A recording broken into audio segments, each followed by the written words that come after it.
मित्रों, स्वागत है आपका हमारे YouTube चैनल एसएस महावचन पे। आज हम बात करते हैं कौन था मेघनाद जिसका वध भगवान राम भी नहीं कर सकते थे। ऐसी क्या शक्ति थी उसके पास। युद्ध के मैदान में सबके पसीने छुड़ाने वाला महान योद्धा मेघनाद लंकापति रावण का सबसे बड़ा पुत्र था और रावण का सबसे प्रिय पुत्र था। जाने क्यों रावण बेटे मेघनाद को अपनी तरह सबसे महान विद्वान, ज्योतिष गुणवान, महान योद्धा और सबसे बड़ा ज्ञानी बनाना चाहता था।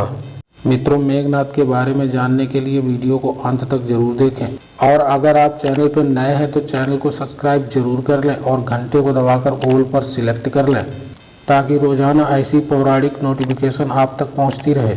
वीडियो को लाइक करके कमेंट बॉक्स में अपना सुझाव जरूर लिखें। देरी न करते हुए वीडियो को करते हैं शुरू। हिंदू धर्म में सबसे ज़्यादा प्रसिद्ध और पवित्र गाथा रामायण है। रामायण में इतने प्रकार के चरित्रों को दर्शाया गया है जिन्हें समझाना आज भी बेहद मुश्किल है। मगर आज दशहरे के शुभ अवसर पर रामायण के ऐसे ही अद्भुत चरित्र के बारे में बताने जा रहे हैं जिसका नाम आज कई हजारों साल से सुनते आ रहे हैं। वो नाम मेघनाद है जिसे इंद्रजीत के नाम से जाना जाता है।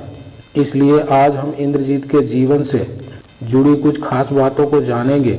युद्ध के मैदान में सबके पसीने छुड़ाने वाला महान योद्धा मेघनाद लंकापति रावण का सबसे बड़ा पुत्र था और रावण के पहली पत्नी मंदोदरी ने मेघनाद को जन्म दिया था। उन्होंने अपने पुत्र का नाम मेघनाद क्यों रखा, इसके पीछे भी एक कहानी है। शास्त्रों के अनुसार जब मेघनाद का प्रकट हुआ था तब उसके रोने की आवाज़ एक साधारण बालक की तरह नहीं बल्कि बादल की गड़गड़ाहट की तरह सुनाई पड़ती थी, जिसकी वजह से उस बालक का नाम मेघनाद रखा गया। क्यों रावण के प्रिय पुत्र थे मेघनाद। हिंदू शास्त्रों और ज्योतिष के अनुसार मेघनाद रावण का सबसे बड़ा पुत्र और लंका का युवराज भी था। इसलिए रावण सबसे ज़्यादा मेघनाद को प्यार करता था।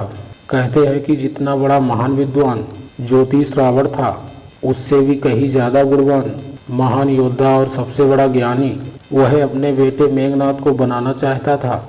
इतना ही नहीं, अपने पुत्र को सबसे ज़्यादा ताकतवर और अजर अमर बनाने की कामना को लेकर त्रिलोक विजेता रावण ने सभी देवताओं को अपने पुत्र के जन्म के समय एक ही स्थान अर्थात 11वें घर में विराजमान रहने के लिए कहा था। मेघनाद के जन्म के वक्त रावण को पुत्र से इतना लगाव हो गया था कि उसने ग्रहों की चाल तक बदलने की कोशिश कर डाली, लेकिन भगवान शनिदेव ने रावण की आज्ञा का उल्लंघन करते हुए सारे ग्रहों से अलग 12वें घर में जाके बैठ गए ताकि रावण का पुत्र मेघनाद अजर अमर की उपाधि ना प्राप्त कर सके। कैसे मिला मेघनाद को ब्रह्मा का वरदान। हिंदू धर्म की पौराणिक कथाओं के अनुसार स्वर्ग पर अपना आधिपत्य जमाने के लिए लंकापति रावण ने देवताओं पर आक्रमण कर दिया था। इस युद्ध में मेघनाद ने भी हिस्सा लिया था।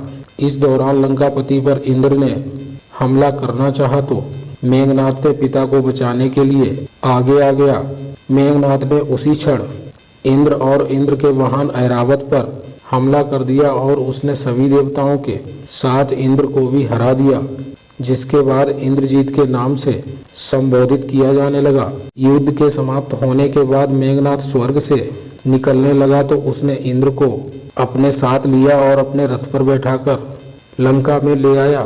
लेकिन जब ब्रह्मा जी मेघनाद से निवेदन किए कि वह इंद्र को मुक्त कर दें, मगर मेघनाद इस बात को मानने के लिए तैयार नहीं था। इसके बाद ब्रह्मा जी ने इंद्र को छोड़ देने के लिए उसके बदले एक वरदान देने का वचन दिया। मेघनाद ने इसका फायदा उठाते हुए उसने अमरता का वरदान प्रदान करने के लिए कहा। उस दौरान ब्रह्मा ने मेघनाद से बोला कि अमर होना प्रगति में किसी भी जीव के लिए संभव नहीं है, क्योंकि यह तो प्रगति के ही खिलाफ है। तुम कोई दूसरा वरदान मांग लो। मगर मेघनाद अपनी बात पर अड़ा रहा। इसके बाद ब्रह्मा ने कहा कि अगर वो अपनी मूल देवी निकुंभला देवी का यज्ञ करेगा और वह यज्ञ जब संपूर्ण हो जाएगा तब उसे एक ऐसा रथ प्राप्त होगा जिस पर बैठकर वह किसी भी शत्रु के सामने युद्ध में पराजित नहीं हो पाएगा और ना ही उसकी मृत्यु होगी। इसी के साथ ब्रह्मा जी ने इंद्र को यह भी बताया कि सिर्फ धरती पर एक ऐसा होगा जो मेघनाद का अंत कर पाएगा, जो 12 सालों से सोया न हो। इस वरदान के चलते लक्ष्मण ही ऐसे व्यक्ति थे जो मेघनाथ को मौत के घाट उतार सकते थे, क्योंकि वो वनवास के दौरान 14 वर्षों तक सोए नहीं थे। इसी कारण राम रावण युद्ध के दौरान युद्ध क्षेत्र में लक्ष्मण के हाथों ही मेघनाथ का अंत हुआ। धरती पर मेघनाथ था सबसे शक्तिशाली। कहते हैं कि इंद्रजीत के बल की जितनी तारीफ की जाए उतनी ही कम है, क्योंकि वो अकेला ऐसा योद्धा था जिसने एक ही दिन के युद्ध में 67 मिलियन वानरों को मौत के घाट उतार दिया था। और लंका में वह अकेला ऐसा योद्धा था जो पूरी वानर सेना को अपनी गर्जना से बिखेर सकता था, मगर घमंड की वजह से मौत के घाट उतार दिया गया। मित्रों, मैं आशा करता हूँ आपको ये वीडियो पसंद आई होगी। अगर पसंद आई हो तो चैनल को सब्सक्राइब जरूर कर लें और घंटे को दबाकर ऑल पर सिलेक्ट कर लें, ताकि ऐसी पौराणिक नोटिफिकेशन आप तक पहुंचती रहे। और वीडियो को लाइक करके नीचे दिए गए कमेंट बॉक्स में अपना सुझाव जरूर लिखें। आज के लिए इतना ही मित्रों, मिलते हैं फिर आने वाली वीडियो में। जय श्री राम।